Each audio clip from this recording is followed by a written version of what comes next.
Hello everyone, welcome to this week's webinar from Anika Digital. My name is Darren. I'm going to be on hosting duties this morning.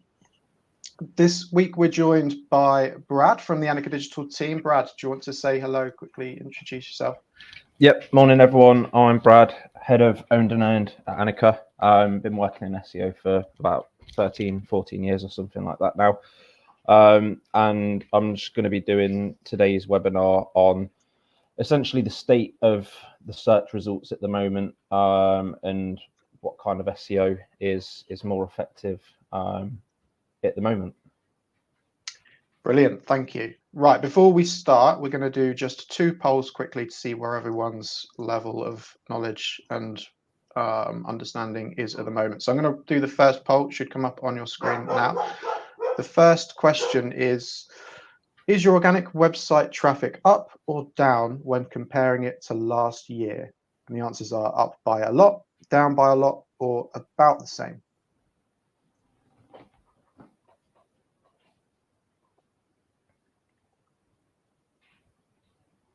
Have you noticed any trends, Brad, on this? Are most people up or down? Largely, for the most part, it's about the same, maybe slightly down. I've got a few slides about zero-click searches, which is why it's quite interesting, because you can see quite a lot that you actually are maybe performing a little bit better than last year, but you're not getting as many clicks because there's less things for people to click on in the search. Yeah, that seems to ring true for the artist. So we got 13% up by a lot, 30% down by a lot, and 57%. So the majority is about the same.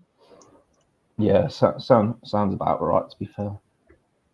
The second question for today: are you running an SEO project for your websites?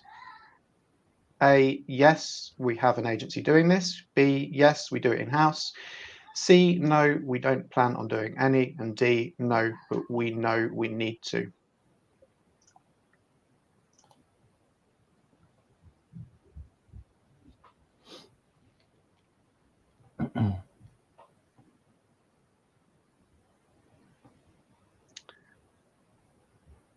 It looks like, so we've got about 20% that have an agency doing that.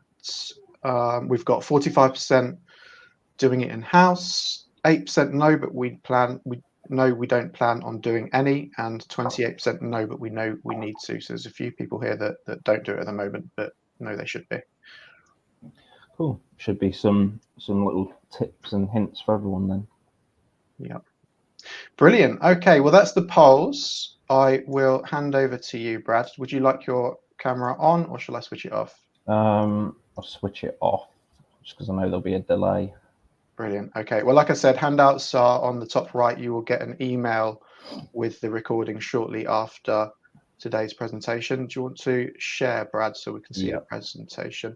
And like I said, I'll be on chat, so I tried to do my best to answer any questions. I know a little bit, but not a lot, so I tried to do my best. But anything that is above my level of expertise. I have got a video in this as well, Darren. I don't know whether it's going to work or not, so I might just need you to say, yeah, it is working. Okay, when you shared your content, did you click the button that said share audio as well? There's no sound on it. It's just It's like a GIF type thing. Cool. Right. Over to you. Cool. Thanks, Darren. Yeah. So good morning, everyone. As I said, my name is Brad, head of owned and earned media. Today's webinar is going to be on effective SEO in an era of fewer clicks. So a little bit about me. I'm head of owned and earned media at Anika.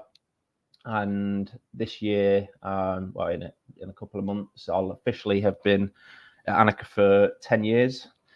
And previous to that, I worked at another agency for about 4 years or so. My main roles are kind of around helping new clients that come on board with us, looking at the state of their website and their SEO and kind of putting a bit of a strategy together. And also doing a lot of the setup tasks for an SEO project. And when we run the courses, I also help out with the training team. So if you've been on the DMI courses, you've probably seen me talk before. but I deliver website optimization training and sometimes the SEO training as well, alongside James.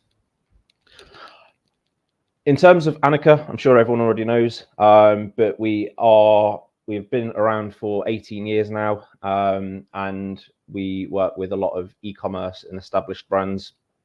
We kind of focus around the main 5 S's, so strategy, search, social, shopping, and skills.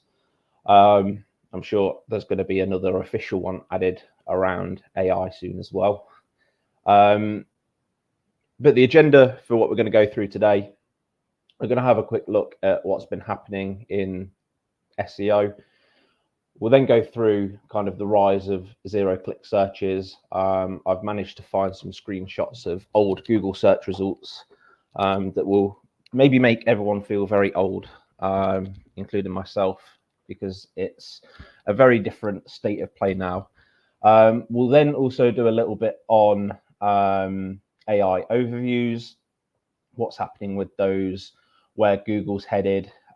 They've recently rolled out a few new things over in the US, which I expect to land in the UK in the near future. We'll then go on to matching user intent and making sure that we're creating the right type of content for our users, and then also some best practices and where to focus. So what's been going on with SEO? So SEO obviously is a constantly evolving industry. And if you've seen any people on social media or people that just do general marketing webinars, a lot of people tend to say SEO is dead. So is it actually dead, or is it just changing? The next slide will hopefully quieten them people down a little bit. You can see searches for and trends for SEO and search engine optimization are just getting stronger and stronger. This is the last 5 years of searches for those 2 phrases, and you can see it's hovered up between 50% and 75% kind of interest. 2023 it picked up a little bit, 2024 it picked up a little bit more, and then 2025 it just seems to have exploded.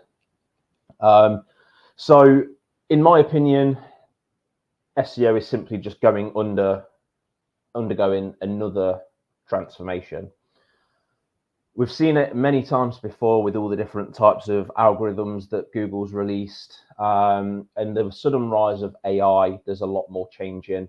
It's probably one of the biggest changes that I've ever seen to search since I've worked in SEO.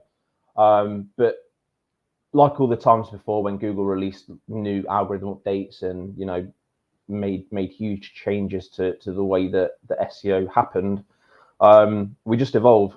And we go on and we learn how to do SEO in a new era. Google's going to force their new technology and their new search interfaces onto people, and I think it's just a case of whether you look at this as SEO is dying, or whether you just say, well, this is what it looks like now. What is Google doing, and what do we need to do to make sure our website's still found? As long as there's search engines, there's always going to be SEO. So I don't think SEO will ever truly die. I hope not, anyway. But yeah, in my opinion, it's just another change that we're having to deal with. It's something that we have to deal with a lot in this industry. And like I said, we've seen it multiple times before, but in smaller doses. It went from, the classic 10 blue links in Google to them featuring ads that push the organic results down. Then they added featured snippets and answer boxes into the search results that meant people could get their questions answered straight away. And now we've got the AI overviews that are coming in, and that's just, again, another evolution of search, and something that we'll have to learn to work with. So looking at the increase of zero-click searches, what I've done is I've just got a few screenshots of what Google used to look like. So this is what the Google search results look like in 2001. As you can see, it's just blue links. There's no ads or anything in there. It's plain and simple. If you ranked number 1 in Google, you were right at the top of Google. And it was, I assume, very simple to be the number 1 result in Google. I think in 2001, I would have only been 8 or something. So I was probably playing games, not Googling things. But it would have been a lot simpler, although it would have seemed high tech at the time. It would have been incredibly easy to get your website to the top of the Google results. And then we go to 2011. I think this is when I would have been 18. So this is when I got into the SEO industry. And they started introducing more features into the search results. So they introduced a little sidebar. So you have your images, maps, videos, news, shopping, and so on. They also started to introduce knowledge panels around this time as well. So if you did a search for a person, for example, or a business, it would bring up a knowledge panel. And on here, it gives you information about that person or that business or whatever it might be. And the thing they started to heavily push was extra information, which kept users on Google. So you've got all these links around here, all these links that would do in the right-hand side is essentially take you to another Google search. So you could kind of say this is when Google really started to just try and keep people within the Google search engine. You've still got, your kind of standard 10 blue links. At this point, there would have been obviously ads as well. There wouldn't have been anyone bidding on ads for the person that made The Simpsons, but essentially, yeah, you would have had the ads, but for the most part, the actual search results were still fairly simple. You've got your normal blue links, you've got a little image carousel there. Obviously, again, that would keep users on Google. And yeah, Google was starting to kind of ramp up keeping people on the search results. It wasn't necessarily keeping increasing zero-click searches, because people could still easily click on the Wikipedia page for him or his IMDb profile or something like that. But they were starting to give you a bit more information and giving you information about his life and keeping you in the Google search should you click any of these listings. And then we move to 2016, and Google began to introduce featured snippets and answer boxes. And this is probably where zero-click searches really started to increase. So featured snippets and answer boxes kind of do what they say on the tin. So your featured snippets are the results that look like this. We still have these now. So Google will pick out content from websites and it will try to answer the question within your Google search. However, it will link to where it got that information from. So users can still click on the image and it will take you to the website. You can still click on the URL at the bottom and it will take you to that website. And what Google did was start to highlight the content on that page that matches what you were searching for. They also had answer boxes as well. And this is where it really kept people in the Google search results. So instead of linking you off to an online dictionary website, Google built one into Google search. So if you put in what is marketing, it will give you the definition of marketing. You can click the little box below it and then it will give you more suggestions. It will give you the related things. But the main thing is you did not have to leave Google to get an answer to your question. And it's the same as, if you look at what's the weather or what's my internet speed or something like that, Google will run that in the Google search results. You don't have to click onto a website. They don't have to send people away from Google. Google's keeping their users in its own platform. So this is where we really did begin to see the kind of rise of the zero-click search, and people were getting their answers and their questions answered directly in the search results without having to visit a website. And then moving on to today.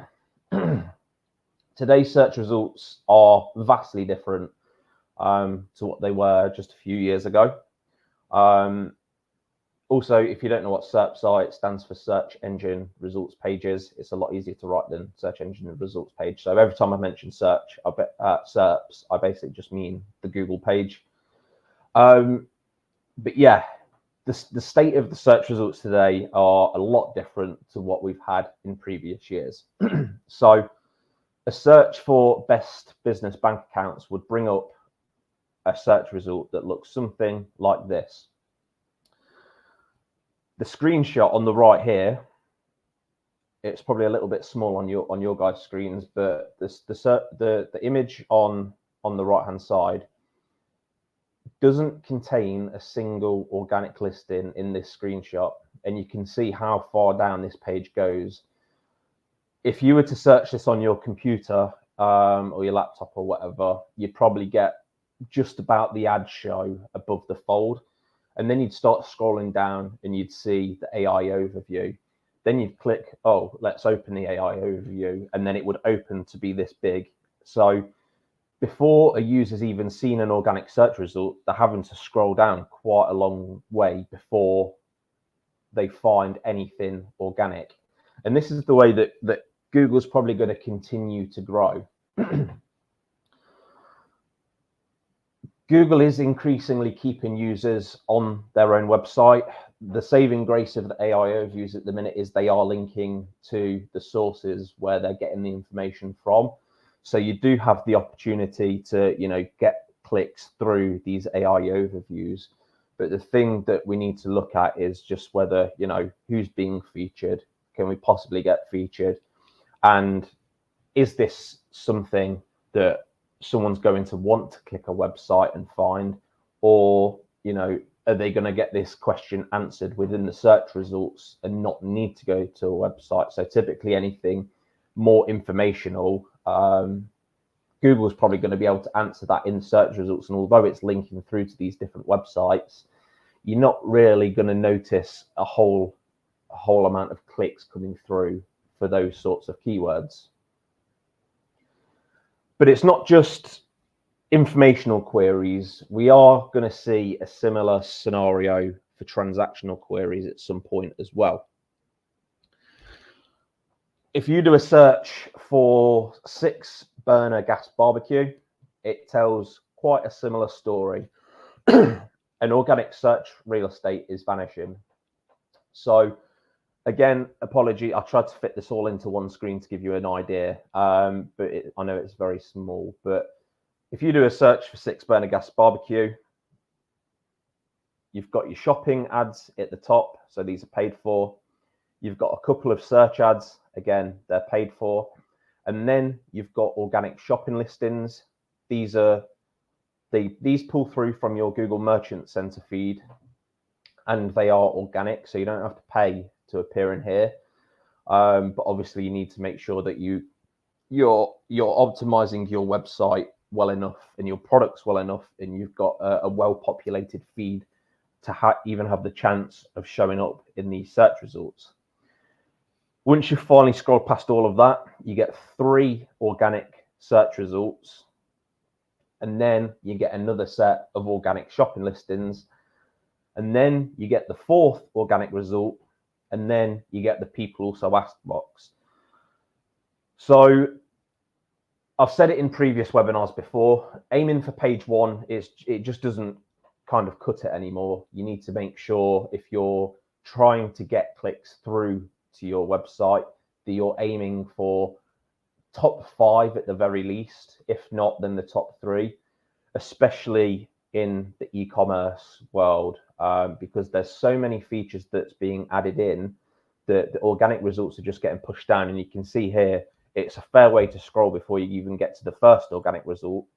And then even then, there's only 3 results here before you then get another Google feature. So if you're solely relying on your traditional Google listings, and you're saying, oh, we're on page 1 for loads this year, but we're not getting half as much traffic, which is why we did the poll at the start, you'll probably find that if you average position 6, 7, 8, 9 for the majority of your keywords, although you might have gone on from page 2 to page 1 this year and your rankings look better, you're probably not getting the clicks through to the website because people just aren't scrolling all the way down to the bottom of page 1 anymore. It used to be, page 2 is the best. Page 2 of Google is the best place to hide a dead body. It's the bottom half of page 1 is the best place now. So we need to make sure that when we're running SEO campaigns, we need to make sure that we're just aiming for that top 5 to see a real kind of click-through rate to our website. And just to show the rise of zero-click searches, Spark Toro, which is a company that Rand Fishkin runs. If you don't know who Rand Fishkin is, he used to run Moz, and he also is one of the people that we spoke about in the last webinar about the big Google data leak that happened last year. He did a load of investigation into that, but he ran a study with this other company called Datos, and it showed that in 2024, only 40% of Google searches ended in a click. 74% of those clicks went to unpaid organic results. 24% of those clicks went to YouTube, maps, images, or something else that was owned by Google. And 1.4% went to a paid ad. The only thing to bear in mind with this 1.4 going to ads is if ad blockers were being used, then obviously no ads would have showed. But it just shows that, yeah, only 40% of searches ended with a click to something else. And of that 40%, only 75% of them actually went to an organic result. The other quarter went essentially just to Google again. And out of the people that didn't click a result when they did their search, so 59.7% resulted in zero-click searches, and 37% of those did absolutely nothing. They searched for something and then just closed their browser down. 22% did another search. So what we can take from this is Google is answering a hell of a lot in the search results. This, again, it could be people that are searching, what's the weather and things like that. And Google's displaying that answer in the search results. People don't need to then click through to BBC weather or whatever it is. But yeah, essentially for every 1,000 searches in the EU, only 374 clicks went to the open web. And that basically means something that's not owned by Google. So if you've got a keyword that has 1,000 searches a month, or you're targeting a set of keywords that has 1,000 searches a month, potentially there's only going to be 374 clicks available for those searches. So we do need to take search volume with a little bit of a pinch of salt, but the main thing in here is making sure that we're targeting the right sorts of keywords. And as I said, another interesting stat was that clicks to the open web. So there's a little line graph in here that show over time the clicks to the open web. Now, the purpley pinky line here is the EU, and the blue line is the US. And these are the percentage of clicks that went to organic listings, which aren't paid ads and they aren't Google-owned properties. So this, this is my website, your website, just general websites that aren't owned by Google. And you can see that although in the EU, there's a lot more people clicking on the search results, the trend is fairly downwards. We've gone from sort of 61% down to 57, 58% at the moment. So it's only a few percent over the last couple of years, but it is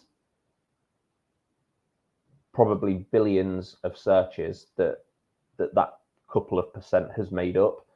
So you can see that the US had quite a big drop off in September 2023. I'm not sure whether I think that might be when the AI overview started to roll out, and Google started experimenting with them. But you can see, if we're to start following the trend in the US, because obviously the US get all of the AI stuff before the EU gets it, I would expect this EU trend to continue to go downwards and get a bit closer to the US as we get these new search features and these new AI overviews and things in the UK. So moving on to click-through rates and click shares then. So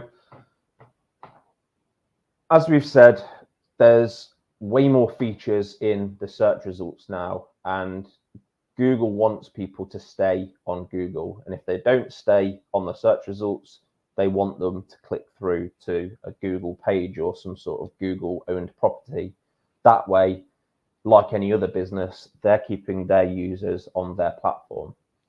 And this recent study by Backlinko analyzed 4 million search results to see what people were clicking. And you can see here, this is the organic click-through rate breakdown by position. So if you were position 1 for a keyword, you can expect to get about 27% share of the clicks for that search. So if you've got a keyword, it's got 1,000 searches a month. If you were position 1, you would expect to receive around 270 clicks for that keyword each month.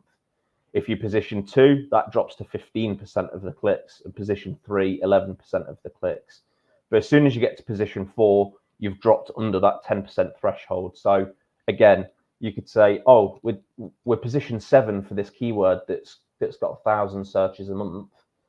You're going to get about 39 clicks through to your website each month for that keyword. So again, it kind of just bolsters that need to be higher up the search results and try and break into at least that top 5, if not the top 3, where you're going to get a significant share of the clicks.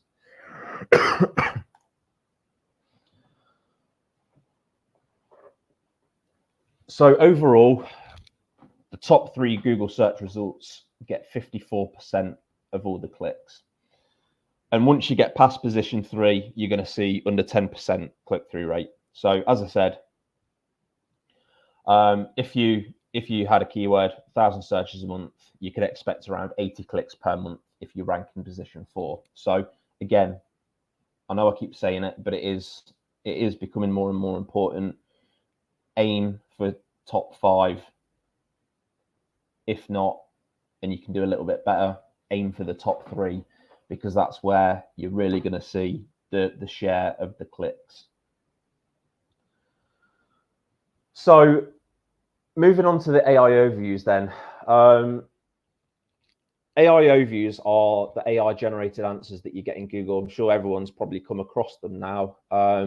Google was experimenting with them for a while. We're now seeing them appear for quite a lot of searches now. Even just before Christmas, they weren't really there. We've got some tracking software, and it showed, if we were tracking a few hundred keywords in an account, AI overviews were only appearing for sort of 5 or 10, but now it's showing especially for informational searches. So if you've got like a lead gen website, you're not necessarily selling a product. We're seeing AI overviews for about half of the searches at the moment. At least I am when I'm doing research for potential clients and our current clients and stuff. So they're getting a lot more prominent, and they are definitely on the rise. E-commerce queries aren't generating them as much, but we know that Google has been showcasing e-commerce AI overviews. And this is the original kind of e-commerce AI overview / interface that Google showcased. This is back when Google used to call Gemini Bard. So it's a couple of years old now. But essentially, for e-commerce searches, the AI overviews are acting a bit more like a personal assistant. So rather than you searching for a product and Google gives you a whole list of like category pages, for example, the AI assistant will give you specific products, and you can use the AI overview to narrow that down and be more specific, and then Google will go and fetch more specific products to you. So this was a search for e-bikes in red for a 5-mile commute with hills. And you can see, rather than Google saying, here is a category page with a load of e-bikes on it, Google's actually gone in and it's used, I'm assuming this is pulling in from your merchant center, and Google's pulling through the actual product. So it will look at the attribute for your product and it will see color equals red. The bike is electric or whatever, and it pull through those attributes and say, okay, this fits what the user's searching for, and it will give you a list. And at the bottom here, you can ask a follow-up. So you could say, I want it to be under £100 or £1,000 or whatever. And then Google would then again go and filter it and look at the price, and it filter by the price. Or you could say, I want it to have 27-inch wheels or whatever it might be, and Google would go off and get that. So it's acting more like a personal shopper rather than just giving you options through category pages. And it's really starting to bolster the need for you to actually optimize your product feeds and make sure that you've got all of your information in there, because Google's just going to continue to put more emphasis on those shopping listings, especially in the AI overviews. So last month, Google showcased another AI integration, but this is specifically for fashion and beauty. It was experimental, and now it's available for mobile users in the US. And this means we can probably expect it in the UK in the coming months.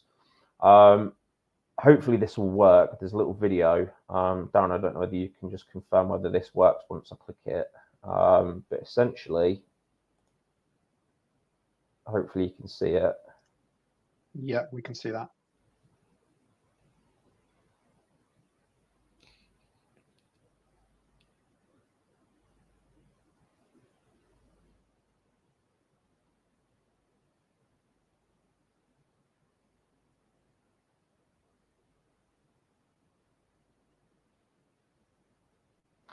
So this is the next kind of evolution of e-commerce search, really. So in here, they did a search for a dress, and they scroll down. You find this little button here, and you then tell the AI what you want. So this was a colourful midi dress with big daisies. Gemini will then go away and it will create AI images. So this isn't necessarily a real image. This is I'm pretty sure this is just an AI generated Gemini image that Google's just created. And what it will then do is it will speak to Merchant Center, and it will find all of the dresses that look similar to what the AI has just created. So you then scroll along, you go to your next AI dress. Again, it pulls through anything that matches that dress that it's created. So again, this is going to pull through from your Merchant Center. I'm not sure whether these ads, I don't think they are. I assume there will be ads along the top, or the first few results will be sponsored shopping listings, but I think it will also pull through organic shopping listings as well. So we want to make sure that we are optimizing shopping feeds, that we've got the opportunity to be able to go through and sort of actually optimize these, and we've got all the correct attributes, like I've said before, in our Google Merchant Center feeds. And they take up a lot of space in the SERPs as well. So SEO, or generative search optimization, whatever we want to call it, tactics, and do need to shift to get more visibility within these. And that means that the services and strategies such as digital PR are going to become even more integrated with successful search campaigns. And not just that, it's going to be things like social media and video content. It's all going to integrate into one to basically boost your presence online. So featuring in AI overviews is essentially about getting your brand known. So again, digital PR, you get your name out there. If your brand is well known to Google, they're more likely to showcase it in the AI overviews. If you're getting mentioned in all these different publications, then Google gets a good idea of what you do and who you are and that you can be trusted. And if you're being mentioned everywhere, the chances are Google will then say, oh, these guys have got mentions everywhere. So, you know, we'll put them into the AI overviews. So if we want to look at how to get featured in them, the first thing we need to do is look at who's already being featured. So we can see here for 5-year fixed rate bonds, we can see it's a mix of comparison sites, guides, and competitors that show up. We can see Money Supermarket, Money Facts, and these are basically aggregating the best types of bank accounts for 5-year fixed rate bonds. So we know to start off with, if we want to get featured, then these are the types of places we need to be featured on. So can we be featured on Money Supermarket with our account? Can we be featured on Money Facts with our account? What do we need to do to reach out to those people to be able to be listed within those websites? And again, digital PR is a good way to do that. You can find the lists of journalists, you can find what's trending in the news, and you can start to get featured within these websites. And it goes for any industry, really. You know, you just need to see what's being featured. Is it guides and things like that? If you've got an e-commerce product and the people being featured in the AI overviews are, you know, the top 5 best air fryers or something, how do we get listed within that guide? And if possible, can we get near the top of that guide? Because then when Google goes to that guide, we're going to be the first brand that it sees. I'm going to speed up a little bit because I realized that I've been going for 40 minutes and I might not get to the end of this. We also need to be more aware of user intent. So Google classifies keywords based on what it thinks the user wants to do when they're searching for a keyword. And searches could be commercial, transactional, informational, or navigational. If a search is commercial or transactional, Google is probably going to display category pages and product pages. And if it's informational, Google's probably going to display blogs and guides and things like that. So you can see here, we've got a search for kitchen bins. That is 30% commercial, 70% transactional. How to lay artificial grass on soil. That is 100% an informational phrase. So if we put that to the test and we search those 2 things in Google, we've searched for kitchen bins, and all of the results that come up for this are category pages showing a range of kitchen bins. So as we said, commercial or transactional keyword, Google will give you category pages. If we look at how to lay out artificial grass on soil, we've got a guide, another guide, a YouTube guide, another guide. So Google's showing all of the blogs and guides because it knows the user wants to find information because they're probably going to do it themselves and they're looking for a guide on how to do it. So we need to make sure whatever content we create, it matches that user intent. Again, if you are trying to optimize your website for kitchen bins, you're not going to rank with a blog post. The same goes with how to lay artificial grass on soil. You're probably not going to rank with a product page or something like that. You're going to have to create an in-depth guide. We can also get key phrases that have a slightly mixed keyword intent. So typically these are going to be like the best related phrases, such as best gas barbecues or something like that. And that's classified as 70% informational, 20% commercial, and 10% transactional. So if we have an e-commerce store with a range of gas barbecues, we might want to be getting found through phrases like this. So how do we do it? Firstly, we need to see the type of result that Google's going to show. So best gas barbecue UK, we know it's got that mixed intent. Google could show guides, it could show category pages, it could show video content, it could show whatever. We can see both review websites showing up here. So you've got Good Food, Best Gas Barbecue to Buy, The Independent, Best Gas Barbecue for 2025, and The Telegraph, Best Gas Barbecue for Outdoor Dining.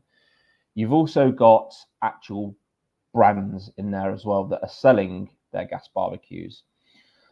So if we want more visibility for a key phrase like this, the first thing that we know is Google is showing all of these guides.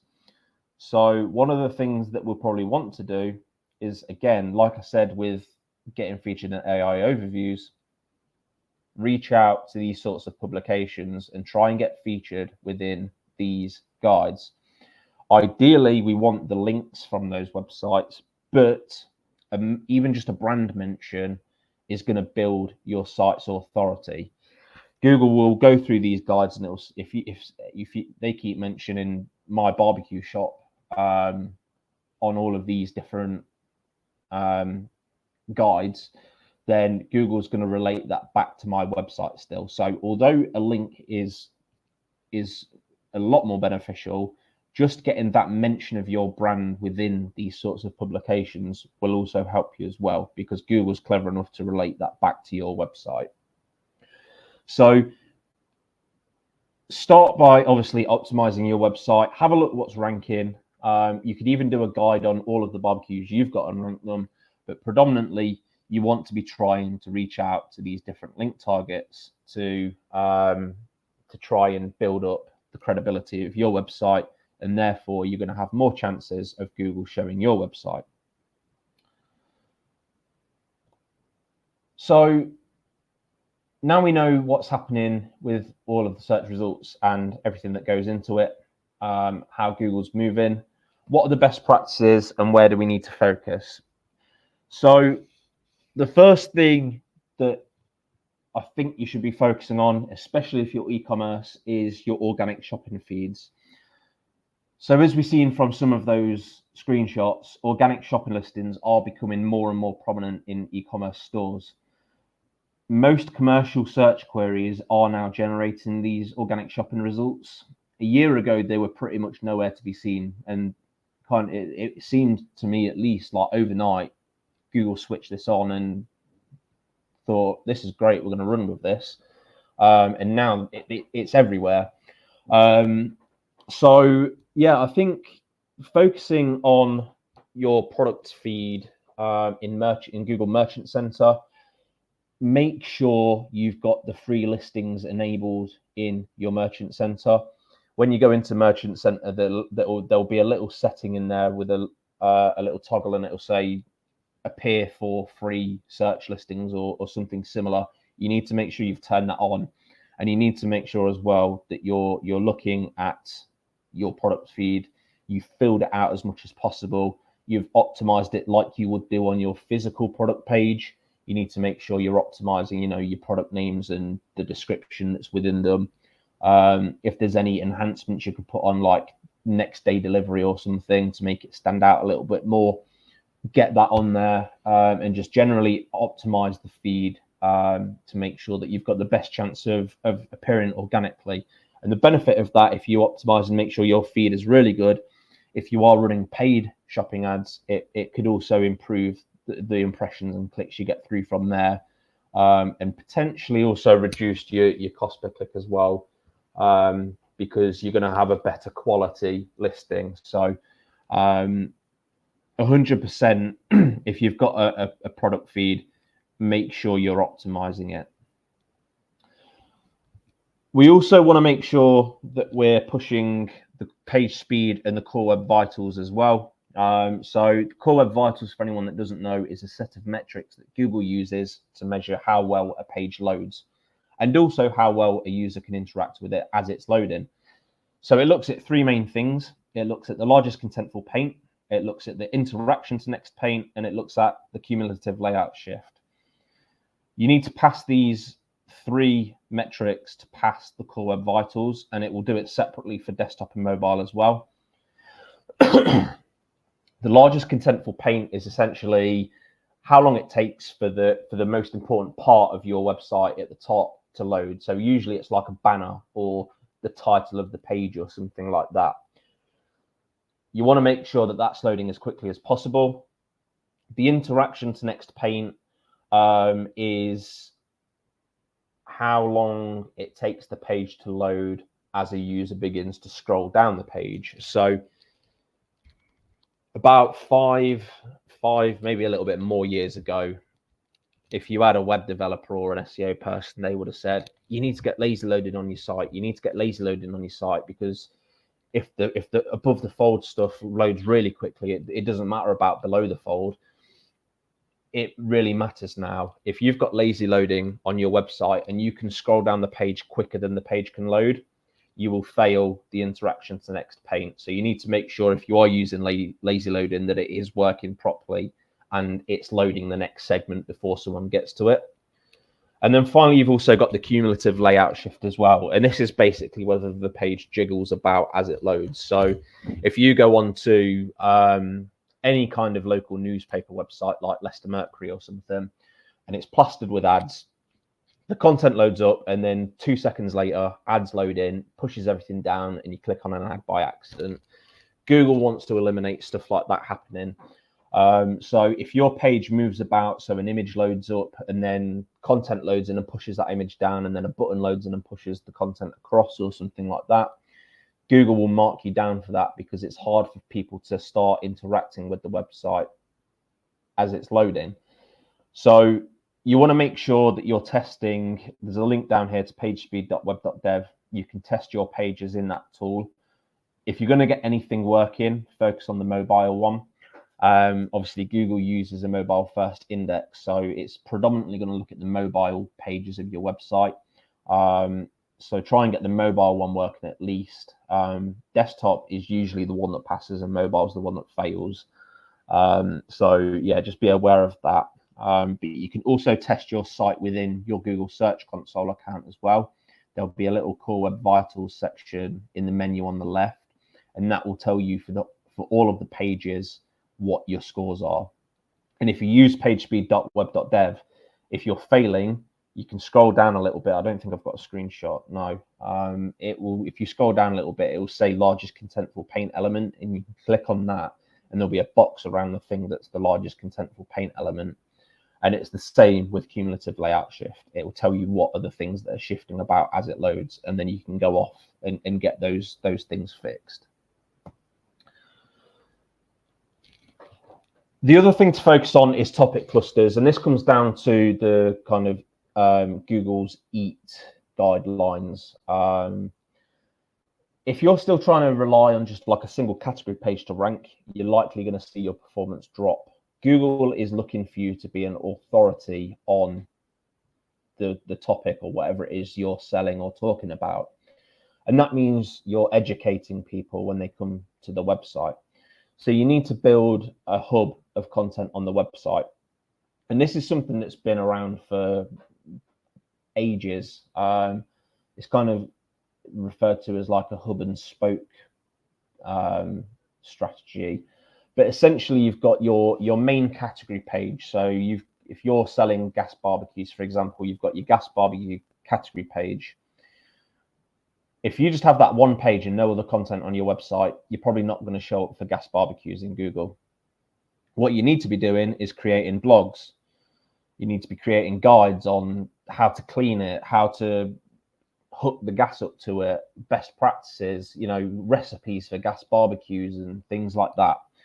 You need to be adding FAQs onto the category page, but also, general FAQ pages that stand alone, where you've got a hub of FAQs and things like that. You need to be creating, video guides if you can, social media content to give you social proof. You need to be creating all this different stuff that all links back in to that category page. So your category page might link out to a couple of guides, or it might link out to an FAQs page that has a load of gas barbecue FAQs on it.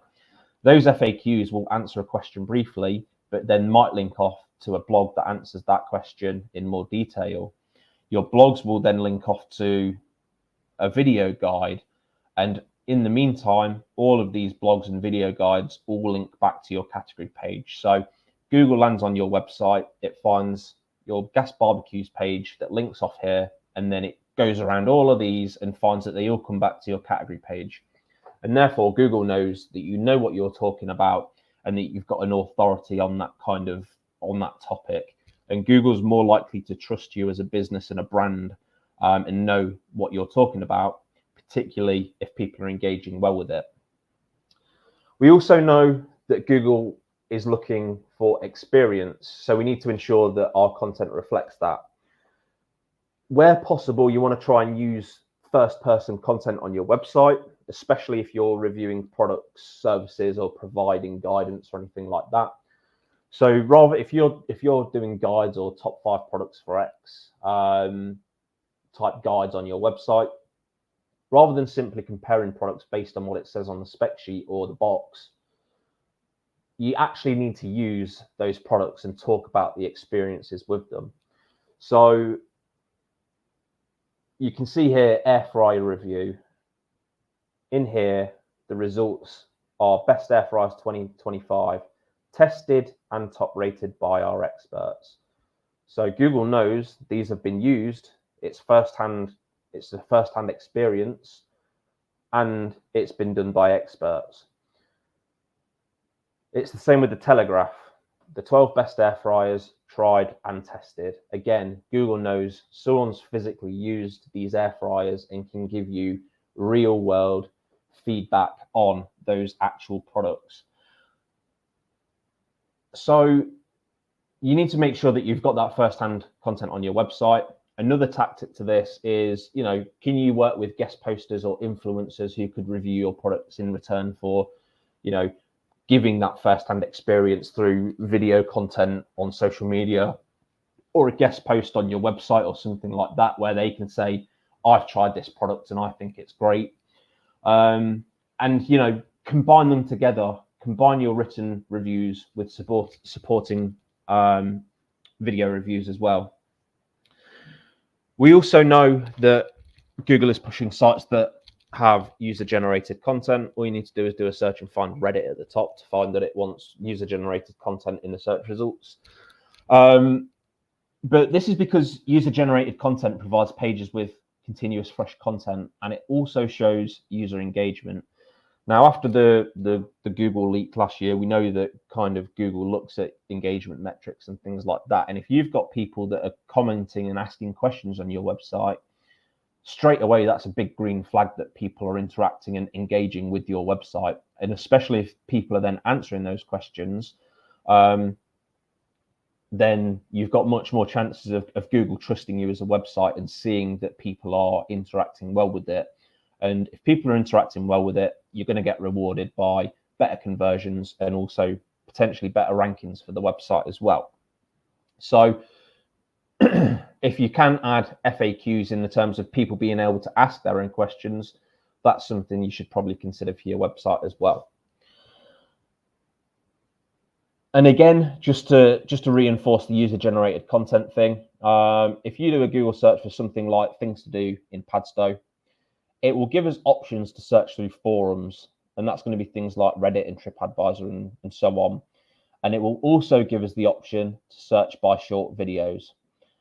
And this means that our strategies need to be more integrated than ever. So influencer campaigns, Reddit ads, video content, Reddit SEO, if you want to call it that, digital PR, everything needs to work together for organic to work. So you can rely solely just on optimizing your content and things like that, but you do need to look at the search results and see what Google's showing the user, because Google is not just giving you those 10 blue links anymore. It's directing people to forums where people are talking about real world experiences and real people are giving advice back. If you can have a Q&A section on your website where people are able to, you know, ask the questions and people are answering them back, you've got more chance of being shown. And the same goes for short videos as well. So with the short videos, it's going to pull through content from TikTok, YouTube, Facebook, Instagram, all these different short form video format websites. Google's pulling content through from there. So if you've got influencers or you're creating social media content, Google is potentially going to show that in the search results as well. And therefore, you're going to get people coming through. So, you know, don't just create the video. You need to make sure that if you're creating video content, especially on things like YouTube, that you've got the links back to your category pages or the pages that are going to make you money on the website. Because people will watch the video, if they've got nowhere else to go, they're just going to search again and go somewhere else. So we want to make sure that in these platforms, where possible, we're directing users back to our website. And then we've obviously got the basic on-page SEO, fairly straightforward. We want to make sure that we're doing the basics. So, you know, we've got our title tags on there. They're optimized for our primary keywords. Meta descriptions, Google will rewrite it or create a unique description pretty much every time someone does a Google search. But for best practice, try and create an engaging meta description just to entice people to click through to your website. And then obviously you've got your heading tags, your actual body content, and things like imagery, making sure that you're not uploading images that are a megabyte in size, because that's going to slow the website down. It's also going to affect your core web vitals. And then also image alt tags as well. So making sure that the website's accessible for everyone. Alt tags describe an image. So if someone's got issues with vision and they're using like screen readers when they're on a website, if you've got an image alt tag, it will read out what that image is. So it helps people out. It helps Google out a little bit, although Google is getting clever at working out what images are. You also want to use your data to find FAQs that you can have on your website. So your Search Console account stores so much data that you can make use of, and you can filter search queries using who, what, where, why, that type of stuff, to find out what people are actually asking about your products or your services. And you'll find, you know, we're getting a couple of clicks for different queries, but thousands of impressions. So we know that if we want to educate people on how much the PPC agencies charge, we do have a blog on that, but it's probably about 10 years old. We know we should probably go in and refresh that, because we could drive more traffic through that keyword, and we're going to answer questions that people are asking. So use the search performance part of Search Console to find out the questions that people are asking about your products and services. And then also look at growing your website's footprint. The more places your brand is mentioned, the more chances you're going to have of getting a better visibility. And not only that, you also have more chance of being showcased in AI overviews and the other AI searches, such as, you know, ChatGPT search and things like that. You can create what are called NAP listings, and this is name, address, and phone number for your business. So it's just your business name, your business address, and your business phone number. There's a little link in here to Bright Local, and they've listed the top 50 or 100 citation websites. So if you need to get your brand out there and build the footprint and get it listed on all these websites so that Google can get a better understanding of, you know, this is a genuine business, go to these websites and list your business within them. It will be things like yell.com and local directories and things like that. But the more profiles you've got on them, as long as your details all match up exactly, so you're using the exact same name, address, and phone number, Google, even without a link, will know that this is your business. So create those listings, use the exact same details for all of them, make sure it matches your Google business profile, and make sure they all match your website as well. And also be specific. So if you are an e-commerce website, don't just optimize a category for sofa. It's too broad. although you might say, oh, it's got 300,000 searches a month, you're probably not going to rank for it. And also, there's not much user intent behind a search for sofa. Although someone's probably looking for a sofa, they ain't got a clue what kind of sofa they want. So build a better structure for your website. This is something that we're trying to do with some of our clients at the moment. Look for the opportunities in creating a faceted navigation. So rather than just having sofas and corner sofas, you would create, you'd then have all of your filters. So navy corner sofas, brown corner sofas, beige corner sofas, leather corner sofas, for example. They would be dynamic filters on your website. But because they're dynamic filters, Google's not going to show those in the Google search results. Google wants a static page there tailored with, specific content for that. So you might have a color filter on your corner sofa section, and navy might be on there, but you're not going to show up for that because it's not a static page. It's a filter page. You can create a static page for navy corner sofas, and immediately you've got 1,300 searches a month for that. There's less competition for it, and there's way more buying intent for that. If someone's searching for a navy corner sofa, you can be pretty sure they want to buy a navy corner sofa. Whereas if someone's just searching for sofa, do they want a corner sofa? Do they want a recliner? Do they want a chair? Do they want a leather sofa, a fabric sofa? There's way too many unknowns. But if someone's searching for navy corner sofa, you know exactly what they want. And although it might not have a huge amount of searches, you can guarantee that key phrase would convert a lot more than the sofa key phrase would. So build a better structure for your website, be more specific, and do that key phrase research and find out how many people are searching for the different filters that you've got on your website. I know I'm 4 minutes over. This is the last slide. So just to conclude, SEO isn't dead. It's just simply evolving again. There is a greater need to integrate your marketing plans more than ever. And social media, influence campaigns, and digital PR all have a much greater impact on your organic traffic and visibility than before. Although links are great, simple brand mentions can have an effect on your rankings. And you should be aiming for the top 3 for your search keywords. Top 5 at a push, but simply aiming for page 1 just won't cut it anymore. We need to make sure that, we are trying to get into those top positions because they're the ones that are going to get the clicks. And then finally, find opportunities to be more specific within your category structure. Use real landing pages instead of relying on filters because Google does not like filters very much. And that's it. I hope everyone found that useful. Thanks, Brad. That was awesome. We are behind, but I do want to get through some questions that we have. So what I think we will do first is do the usual roundups for everyone, and then we will cycle back and just do a few more questions to take us probably 1:15. Anyone that has to leave can catch up on the recording afterwards, which will come out to you shortly. The first one we always ask, and is super helpful for us, I'm trying to find it at the same time I'm talking, is if you could leave Brad a review on today. That should be popping up on the screen now.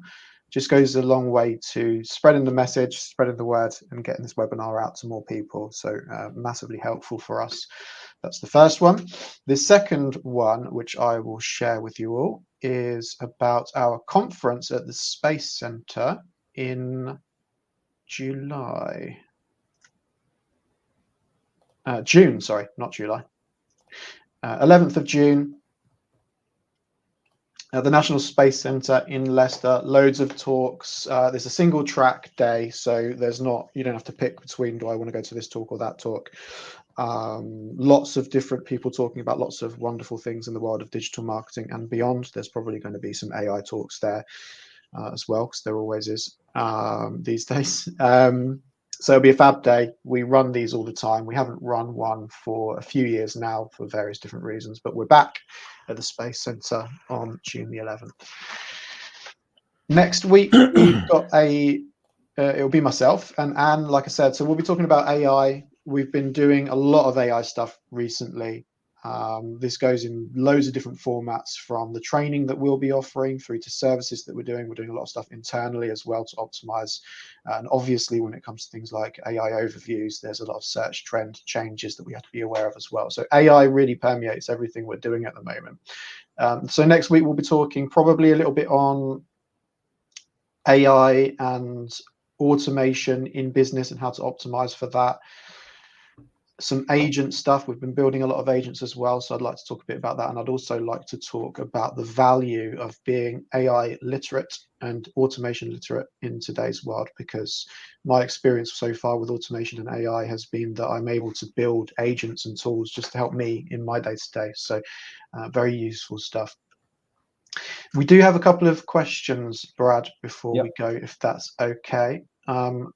The first one is about the data that showed the number of clicks off Google for Europe and the US. Yeah.